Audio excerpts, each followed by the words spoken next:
Hi guys, I'm Sean Davidson, the Kilmac Limited HR officer. So my role kind of involves development and selection of guys on the site. So I'm in charge of a big theory matrix of all the guys on the site, and I am in charge of making sure that they are fully accredited in all the different areas that they need their qualifications in. So if there's review tests that are underway, I need to go and get places and get the training all booked for everybody to make sure that they've got the best skills on the site. Additionally, I'm in charge of the community benefits, so I liaise with the clients basis on providing apprenticeships and vocational qualifications to all the different sites and making sure we're continually upskilling the workforce the best we possibly can.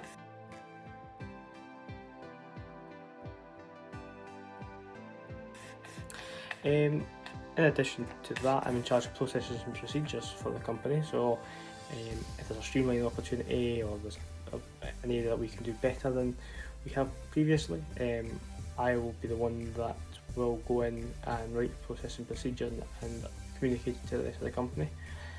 I'm also in charge of most of the paperwork and document control side of the business, so making sure the standardised forms and everybody's using the most accurate and up-to-date form as well.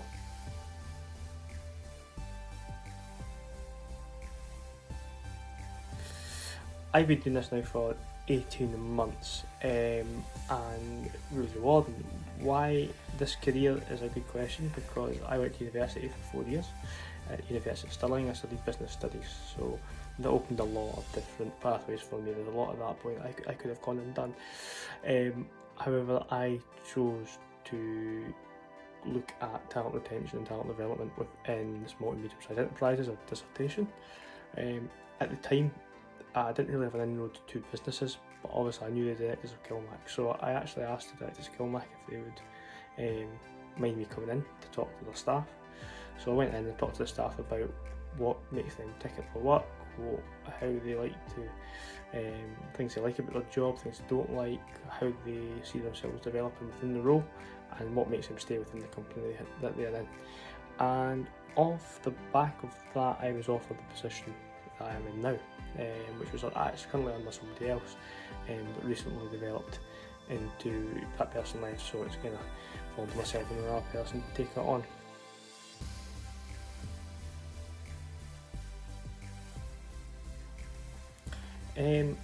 What I would say in terms of what have I done before or what have I done since that to where I am now, it's continually develop. So as I'd taken on the management systems, which I took on in January 2020, I had to learn about them. So I had to go and learn about the clauses, I had to go and learn about the NCR processes, and mainly the processes within the company. I had to really get my head down and discover what was going on within the company.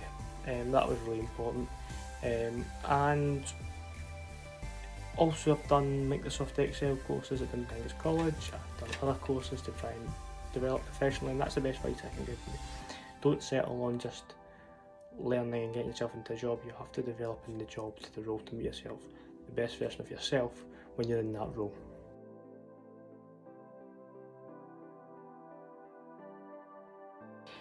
I enjoyed chemistry and biology the most when I was in school. The maths and English are extremely important, so I would never knock them, but I did enjoy the scientific element of it. I was very scientific minded, and I enjoyed that kind of aspect of it. Business management as well, obviously I did a business studies degree, so I did enjoy that aspect of things as well, learning about accounting, learning about economics, and that was my three passions really, the two sciences and business management.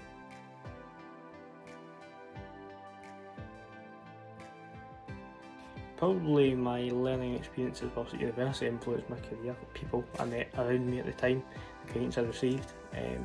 Everybody that tells you something is telling you valuable knowledge. Listen to them.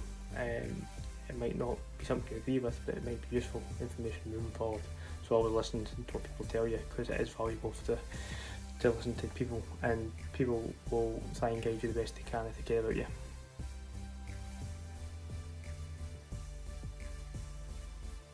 The best aspect of my job is seeing people rewarded.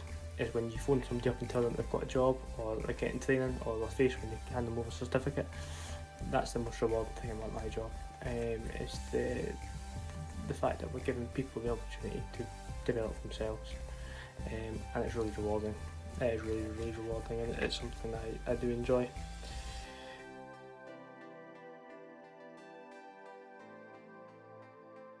you need to be a good communicator.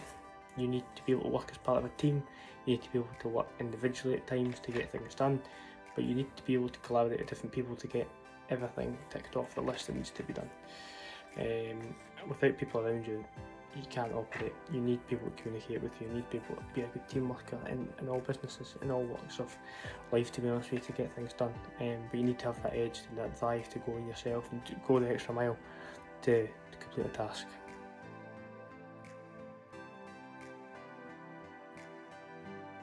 My advice for any young person at the moment is that there's 3 pathways you can go down, and none of them are wrong. You can go into education. From school you can go into education, which is university. You can go into a blended mix, which is like an apprenticeship, so you can do learning and work at the same time, or you can go straight into work. And none of those are bad options. Everybody's different. It's horses for courses, as they say. And as long as you professionally develop within the role and you continue to develop within your role, there is no bad option there at all.